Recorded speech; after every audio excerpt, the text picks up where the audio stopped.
समय का पहिया लगातार एक ही धुरी पर घूमता रहता है। इसीलिए कहा जाता है कि इतिहास खुद को दोहराता है। इस बार भी कुछ ऐसा ही होने वाला था। बेंगलोर की एक अत्यंत आधुनिक व गुप्त प्रयोगशाला में किसी भी जीव के कटे अंगों के पुनः उत्पन्न होने की प्रक्रिया के जांच के लिए प्रयोग चल रहे थे, जिसमें मगरमच्छ, छिपकली, ऑक्टोपस जैसी 5 जीवों के पुनः उगने वाले अंगों के डीएनए को मिलाकर प्रयोग किए जा रहे थे। परंतु सफलता नहीं मिल रही थी। लगातार प्रयोग के निष्फल होने और संसाधन की कमी होने से पूरी टीम आहत थी। टीम के वरिष्ठ सदस्य प्रो. मोहित किसी भी हाल में इस प्रयोग को पूरा करना चाहते थे, पर कोई तरकीब नहीं सूझ रही थी। इसलिए वे सदियों पुरानी किताबों में गहन जांच पड़ताल करने लगे। और तभी अचानक प्रो. मोहित की नज़र एक खास पेपर पर गई और उन्हें एक खतरनाक पर एक ढांसू आइडिया मिल गया था। प्रो.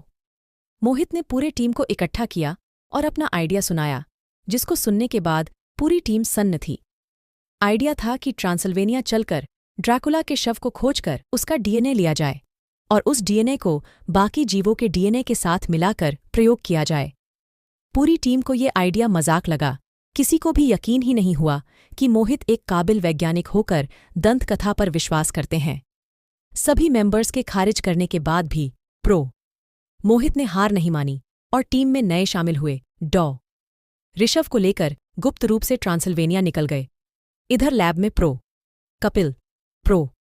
करण हैरान थे कि 3 मेंबर कहाँ चले गए हैं। उन्हें लगा शायद छुट्टी पर हो और वे अपने काम में लग गए। उधर ट्रांसिल्वेनिया पहुंचते ही प्रो. मोहित डॉ. ऋषभ को लेकर काम पर निकल गए।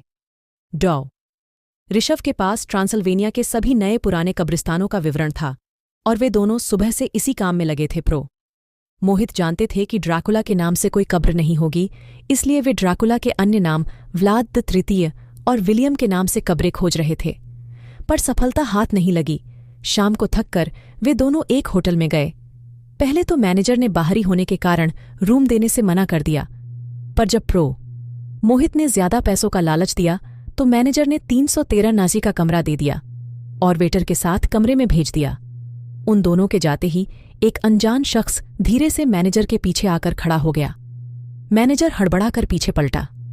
उसने भर्राई आवाज में उस शख्स से कहा, हुजूर, अपने जैसा कहाँ था, मैंने वैसा ही किया। अब तो मुझे छोड़ दो, मैं कोई सबूत पीछे नहीं छोड़ता। इतना कहकर वो शख्स तेजी से मैनेजर पर लपका और एक झटके में मैनेजर की गर्दन ऐंठ दी। फिर अजनबी शख्स ने उसकी लाश ठिकाने लगा दी। इधर डॉ. ऋषभ रूम में सो गए थे और प्रो. मोहित बेचैनी से कमरे में टहल रहे थे। तभी किसी ने उनके रूम के गेट पर दस्तक दी। प्रो. मोहित सोच में पड़ गए। इस वक्त कौन हो सकता है? प्रो. मोहित ने दरवाज़ा खोला, पर बाहर तो कोई था नहीं। पर दरवाज़ा बंद करके जैसे ही पीछे पलटे, वे चौंक गए क्योंकि अंदर एक अजनबी शख्स खड़ा था। इससे पहले कि मोहित कुछ बोल पाते, वो अजनबी शख्स बोल पड़ा, मैं जनता हूँ, आप यहाँ क्यों आए हैं? चौकिए मत, मालिक से कुछ नहीं छुपता, उन्होंने ही आपको बुलाया है। वो वापस जिंदा होना चाहते हैं और इस बार आप जीवित करेंगे। इतना कहता ही उस अजनबी शख्स ने प्रो. मोहित का हाथ अपने हाथों में लिया और नाखून को बीचों बीच रख दिया। ऐसा करते ही मोहित के हाथ पे 3 आकृति नजर आने लगी। पहला निशान है एक पत्ती का। ऐसा चर्च खोजो जिस पर ये निशान हो। उसके बाद एक ज़मीन घड़ी तलवार का निशान है। उस चर्च में ऐसा कोई दरवाज़ा ज़रूर होगा जिस पर ऐसा निशान बना होगा। उस दरवाजे को खोलो और अंदर घुस जाओ। उसके बाद ये तीसरा निशान एक कब्र में बना होगा। इस निशान में 2 फरिश्ते मिलकर एक शैतान को मार कर रहे हैं।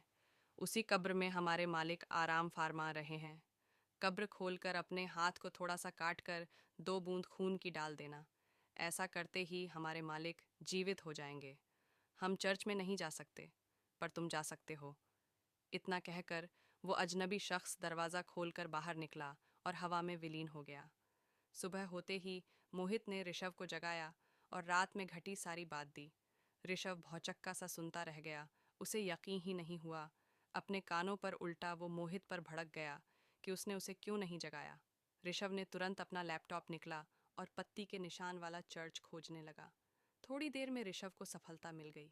जहाँ रुके थे वहाँ से 60 किमी दूर एक छोटे से गांव में है वो चर्च। बिना समय गवाए दोनों उस गांव की तरफ निकल पड़े। करीब 2 घंटे की उबड़ खाबड़।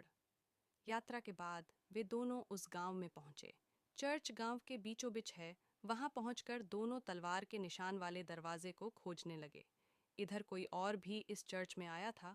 उसने आते ही सबसे पुराने पादरी को खोजना शुरू किया और थोड़े ही देर में उसे खोज लिया। उसे लेकर वो अजनबी एक कमरे में घुस गया। करीब 5 मिनट बाद किसी जानकारी के साथ बाहर निकला और अंदर पादरी की गर्दन ऐठी हुई लाश पड़ी थी। उधर खोज कर थक चुके थे दोनों। तभी उनकी नज़र एक तस्वीर पर पड़ी जिस पर तलवार का निशान था। जैसे ही तस्वीर को हिलाया, एक गुप्त मार्ग खुल गया। दोनों सीढ़ी से नीचे अंधेरे कमरे में नीचे उतरते गए। ऋषभ ने लाइटर जला लिया था। अब दोनों ने कब्र खोजना शुरू किया। करीब आधे घंटे की मेहनत के बाद उन्हें वो कब्र मिल गई। दोनों ने सम्मिलित ताकत लगाकर कब्र के ढक्कन को खोला तो अंदर एक हड्डियों का ढांचा दिखा। ऋषभ ने बड़ी सावधानी से एक दांत निकाल लिया और सावधानी से बाहर आ गया।